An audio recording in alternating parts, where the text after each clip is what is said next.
Yo, what's going on YouTube? It's your boy Lay back here with another YouTube video. And in today's video we're gonna be doing a bit of like a different kind of video in a sense.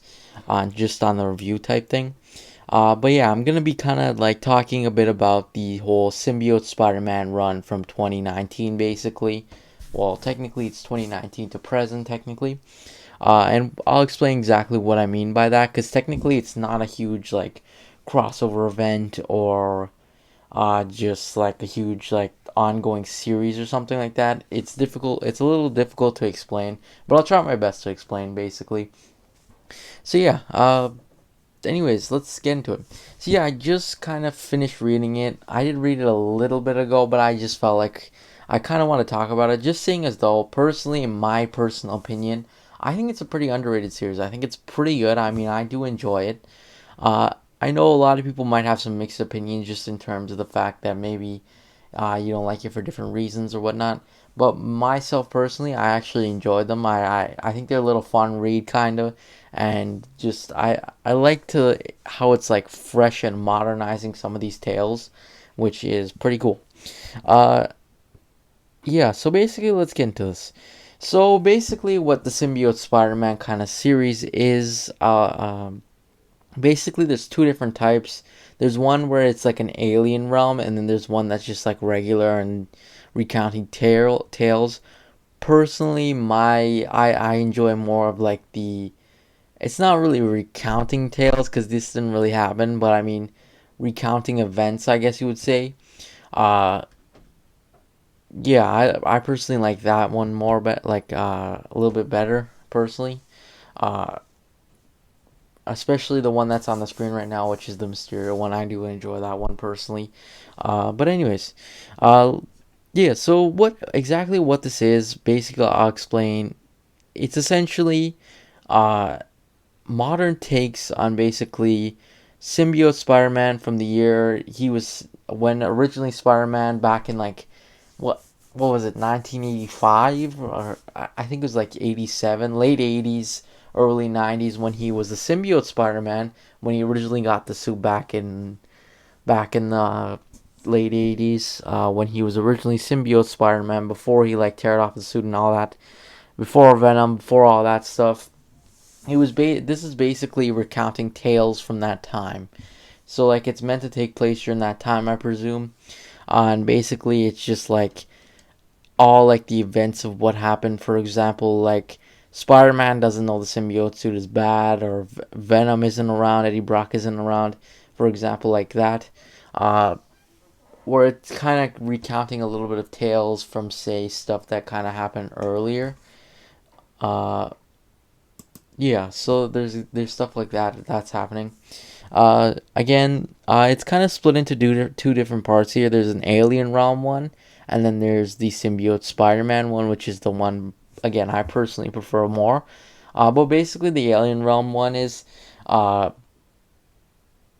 Hobgoblin gets control of a magic weapon and basically changes reality. Personally, I don't really want to talk about too much of that, just because personally, it's not my personal favorite or anything like that. I personally just want to talk about this more as a whole. But I mean, if you guys really want to see that, leave a comment down below or something, and I'll see. I'll definitely do a video on it. But yeah, alien realm stuff. It's basically like an alternate reality kind of thing, where there's a bunch of different changes. For example, Black Widow is ending up as the new Black Cat, for example. Uh, so yeah, there's like sudden changes like that, uh, and it does take place like with the symbiote Spider-Man and whatnot. So yeah, but anyways, like let's talk about this as a whole, I guess. So another change too at the time was actually that Mary Jane isn't really involved in this. Like his love interest of sorts is Black Cat in these comics, which I think is pretty interesting again. Uh, yeah, quickly let's talk about the art style. I think the art style is pretty good. I mean, again, it's in terms of like accuracy, I guess you would say. Personally, it's not like really too good in terms of like replicating that 80s kind of feel. I'm gonna be straight up honest, but it does. I must say it does do very well in modernizing everything. I think it does. This series is kind of good for modernizing everything at the same time. Like it doesn't honestly.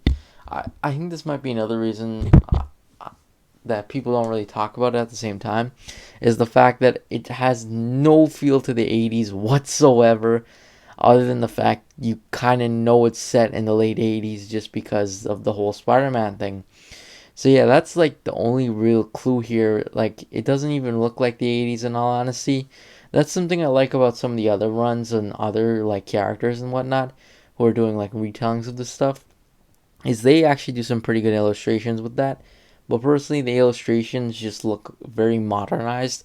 If you read like the newer 2019 Amazing Spider-Man stuff, you would know that uh, you would know that the art's basically similar, like exactly like very very similar to this whole symbiote Spider-Man stuff. And I don't know how to really feel about that, but I still like the art and stuff. It's just at the same time, it's not making too much of those connections, and that kind of affects it a little bit. But I mean, for what it's worth, I do still like it and stuff like that, so it's all right. Uh, Writing style again, like I'm pretty sure the the teams that working behind the whole all these characters and whatnot actually it changes, varies based on the comic. As I said before, they're not all connected. For example, like this one's not connect, the Mysterio one is not connected to like the Hobgoblin one and whatnot. It's not like connected or anything like that, so there's going to be different teams and stuff. And that's just part of the reason, personally, just my personal reason why I kind of favor more of this Mysterio run more than I like the Alien Realm stuff. That's just my personal opinion on the whole topic there. Uh, Again, I still like symbiote Spider-Man and everything. It's just my personal opinion on that. Uh, yeah. In terms of storytelling, I think it does pretty good. I mean, again, different like writers and stuff, so it's obviously going to be different kind of storytelling every time. But I mean, for the most part, I definitely thought that this was pretty interesting in terms of like retelling and stuff like that. I did like how they're showing like how Mysterio is more of like a new set villain. I'm not exactly sure when Mysterio like was first introduced or not. If he was introduced in the 90s or 80s, I'm not too sure. Uh, but I mean, he definitely was an interesting thing. He was introduced back in like the 60s again. But I mean, in this, he's more so